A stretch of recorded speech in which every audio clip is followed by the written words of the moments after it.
Parlons de cette nature qui semble pas si naturelle que ça. 1966, Donetsk, en Ukraine. Une explosion d'une violence inouïe déchire le silence de cette ville minière. 33 000 mètres cubes de lave en fusion engloutissent le village de Nahalovka.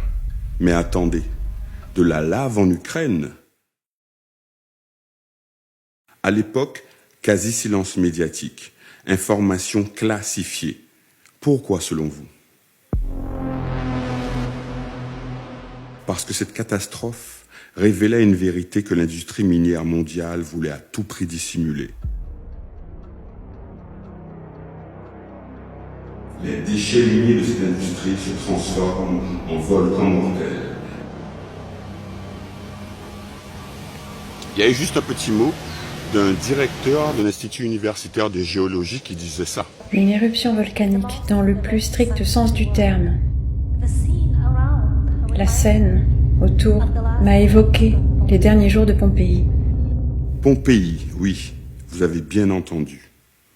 Officiellement, parmi les 500 monticules de déchets disséminés dans la steppe de Donetsk, une soixantaine possèdent un cœur en fusion à cause des réactions chimiques qui se déchaînent en leur sein.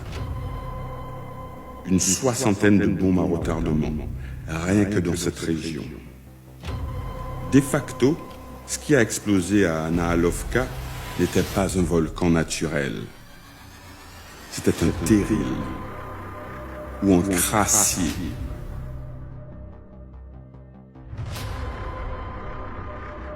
Ces collines artificielles que l'industrie présente innocemment comme de simples amas de déchets miniers. Là, vous vous dites, mais qu'est-ce qu'un terril? Qu'est-ce qu'un crassier? Est une colline, ou si tu préfères, un morne artificiel formé par l'accumulation de déchets miniers, aujourd'hui principalement issus de l'extraction du charbon. Composé de déchets rocheux non combustibles comme des schistes, des grès carbonifères ainsi que des restes de charbon. Le terme vient du wallon, terri, qui signifie un amas de terre ou un amas de pierre. Comme c'est rassurant, n'est-ce pas? Mais ils oublient de mentionner l'essentiel. Ces monticules peuvent atteindre des volumes gigantesques et surtout se transformer en volcans d'une puissance destructrice inimaginable. Cette simple colline de déchets, composée de résidus houillés encore riches en matières combustibles, a connu un réchauffement interne provoqué par des réactions d'oxydation spontanée, phénomène qu'il qualifie d'assez courant pour minimiser le danger. Ont atteint des températures dépassant 1500 degrés, créant une instabilité structurelle majeure. De fortes pluies ont précipité l'effondrement partiel du terril, conduisant à une explosion soudaine et violente qui a enseveli une partie du village et ses habitants. Souvenez-vous, sur 500 monticules, 60 sont actuellement des bombes à retardement avec des cœurs en fusion. 1966 fut l'année maudite des terrils. Coïncidence troublante, la même année, un drame presque similaire frappe le Royaume-Uni. Dans la ville minière d'Aberfan, au pays de Galles, un terril s'effondre dans un glissement de boue dévastateur.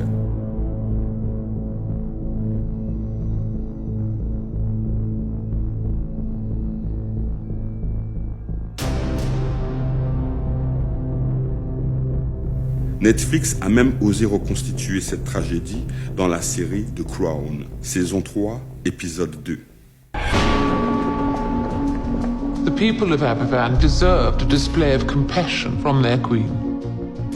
I couldn't. En 1966, la ville d'Aberfan, au Pays de Galles, est en partie détruite par un glissement de terrain. Le drame coûte la vie à 144 personnes, dont 116 enfants.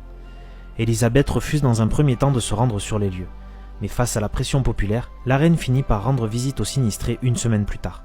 Ce manque de réactivité sera un des plus grands regrets de son règne.